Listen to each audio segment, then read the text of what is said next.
The Moto G kind of shocked the world. It was a great phone for a great price. Now, there's a second generation. Let's unbox it, see what you can expect. The Moto G is a budget device, and the box itself says budget too. Let's go ahead and take a look around. We've got the nice device there sitting on the front, relatively plain sides, barcodes and whatnot on that side. Over on the back you've got your specs. I've already cut into this to make it a little bit easier to open, but no box inside a box, just a nice lift out. And then we've got the device sitting on the front. Now this is the white version. We'll go ahead and pull that out and set it aside just for the time being. Open this up. It's unusual to see a power cord rather than a USB wall wart with a USB cable. We saw that with the Moto 360, but that's a smartwatch. Here, I guess it's a cost-saving measure. But we'll go ahead and set that aside. We'll look at the books that we have down in the bottom, and really that's it. There's nothing else in there. We have a get started guide. We've got another one for multilingual stuff, and then of course we've got the full manual. So we'll go ahead and put those in there, set it aside. Let's take a look at the device itself.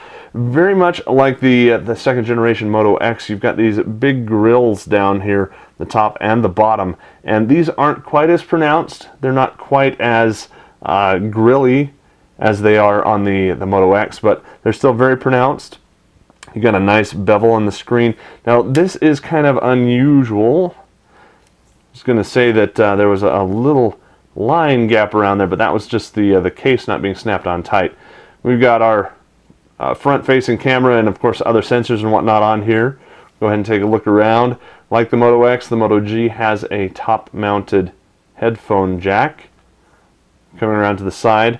Same kind of button orientation, button configuration as the X does, where there's your power button and your volume rocker, so right there underneath your index and middle fingers if you're right-handed holding it in your left hand.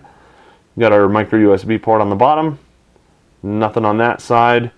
Moving around to the back, we've got our Motorola dimple. I think that's what we're calling it now.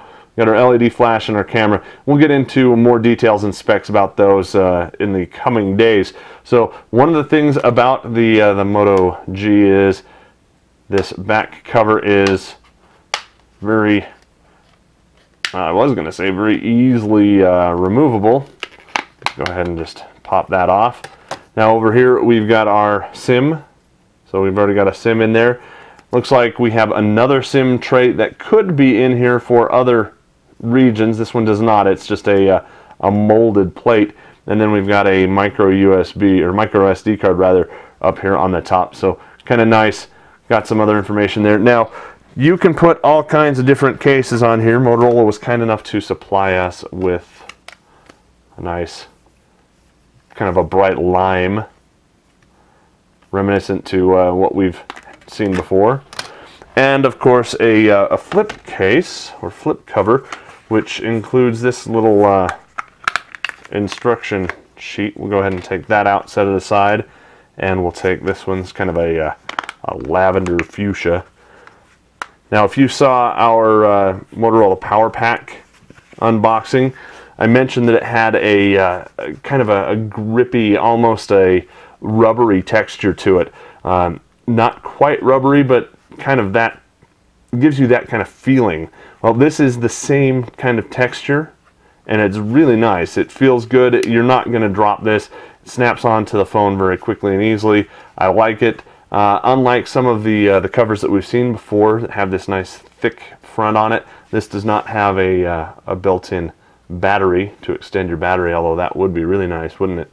So there we go. Let's go ahead and take this screen protector off just so you can hear it, and I'm doing this so that Michael Fisher can't, so you get to put up with me and wow, this one's hard to do. Here we go. Just like that. Power it on for the first time so we can see what that display looks like. Very nice, subtle. It's got kind of a black border around it that we haven't seen on some of the other devices, but I suspect that's just because this is the more entry level Motorola and then the others are of course a little bit higher end. Overall, nice. I love the way it feels in hand. It's nice. It's lightweight, but it's not too light, and of course with this nice case on it, this flip case, I really dig it. It's how I like carrying my Nexus 5 around with me. So make sure you stay tuned. We're going to have a lot more information about this. We're going to have some benchmarks and of course our full review in the days and weeks to come. Make sure you subscribe to our video channel and of course follow us on your favorite social media network. We've got a lot more information coming on this cool little device in the next few days and weeks as we do our full review and additional coverage, and you won't want to miss out on any of that.